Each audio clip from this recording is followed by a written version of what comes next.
NEET 2025 के students के लिए एक और खुशखबरी आई है। अभी 3 तारीख को एमसीसी के वेबसाइट पर एक और नोटिस आया है जिसमें सेकंड राउंड के लिए जो सीट्स हैं वो इंक्रीज हुई हैं, कुछ गवर्नमेंट मेडिकल कॉलेज में, कुछ प्राइवेट मेडिकल कॉलेज में। तो आज हम वो डिस्कस करेंगे कि एमपी में कितनी सीट इंक्रीज हुई है, अब जो सेकंड राउंड में टोटल सीट होंगी वो कितनी ज्यादा होंगी फर्स्ट राउंड से। ठीक है, तो चलिए इस पीडीएफ को देख लेते हैं, इसमें क्या दिया हुआ है। तो hello guys, welcome to our channel defer to doctor. Let's start the video. तो आप यहाँ पे देख सकते हैं ये नोटिस आया है और ये कब आया है, 3 तारीख को आया है। ठीक है, तो इसमें अब दिया क्या है, urgent attention institute participating in UG counselling 2025 के लिए है। ठीक है, this is informed to all institute participating in that NMC's provide seat matrix dated of newly according increased, ये लिखा है आपका increased MBBS seats in medical college across the country, मतलब पूरी कंट्री में हर स्टेट में कौन कौन से मेडिकल कॉलेज में इंक्रीज हुई है वो सारा डाटा इसमें इस नोटिस में दिया हुआ है। ठीक है, कॉपी इंक्लोज्ड ब्लू, मतलब नीचे की जो इसके नीचे जो 2 पेज दिए हैं उनमें दिया हुआ है।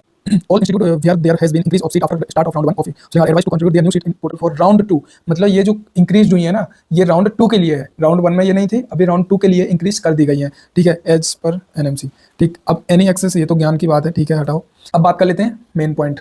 तो ये आपकी वो लिस्ट है, इसमें हर स्टेट में कौन कौन से मेडिकल कॉलेज में कितनी सीटें इंक्रीज हुई हैं वो सारी दी हुई हैं। जैसे यहाँ पे असम, दिल्ली, गुजरात, तो हमें मतलब है अपने एमपी से। तो एमपी में अपन देख लेते हैं ये 8 और 9। ठीक है, एमपी, इसमें आप देख सकते हैं कि जो सिंगरौली मेडिकल कॉलेज है, इसमें ये लिखा है number of seat requested, number of seat approved, मतलब अपन ने कितनी सीट को रिक्वेस्ट की थी सरकार से, और ये अप्रूव्ड मतलब कि उन्होंने कितनी सीट यहाँ पे दी हुई है। तो यहाँ पे अपन देख सकते हैं कि अपन ने बोला था कि भाई 150 सीट हमें दे दो, उसमें से आपको 100 सीट मिली है। ठीक है, अब 100 सीट इसमें राउंड 2 में आएंगी। ठीक, वहीं अपन ने श्योपुर में बोला था 150 का, तो इसमें भी 100 ही आई है। तो इस तरीके से 2 गवर्नमेंट मेडिकल कॉलेज में आपकी जो सीट राउंड 2 के लिए जो इंक्रीज हुई है वो कितनी हो जाएंगी, 100 + 100 यानी 200 सीट। ठीक है, और इसके बाद अपन देख सकते हैं कि प्रपोजल इंक्रीज इन गवर्नमेंट।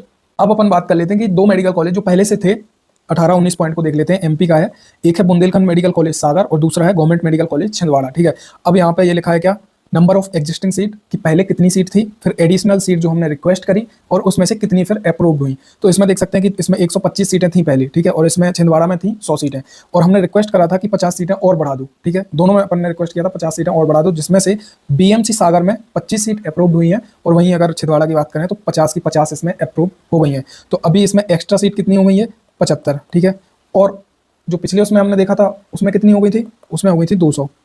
तो टोटल आपकी जो इंक्रीज सीट हो गई वो कितनी होंगी, 275। मतलब राउंड 2 में अब 275 एक्स्ट्रा सीट आपको मिलेंगी एज कम्पेयर टू राउंड 1। ठीक है, तो ये हो गई गवर्नमेंट की। और साथ ही अपन को पता है कि जो इंडेक्स मेडिकल कॉलेज है ना, उसकी भी 100 सीट जुड़ने वाली है राउंड 2 में। ठीक है, इस तरीके से 250 वो होंगी, 275 ये होंगी। तो एक बहुत सारी सीट आपको देखने को मिलेगी। इसमें गवर्नमेंट, इसमें उन बच्चों को तो फायदा होगा ही जो गवर्नमेंट मेडिकल लेना चाहते हैं, लेकिन प्राइवेट कॉलेज जो लेना चाहते हैं उनको बहुत ही फायदा होने वाला है। जो बॉर्डर पर थे, जिनको लग रहा था कि होगा कि नहीं होगा, उनके लिए बहुत खुशखबरी की बात है कि आपका कट ऑफ बहुत ही नीचे जाने वाला है। अब इस तरीके से ये सीट्स थी। ठीक है।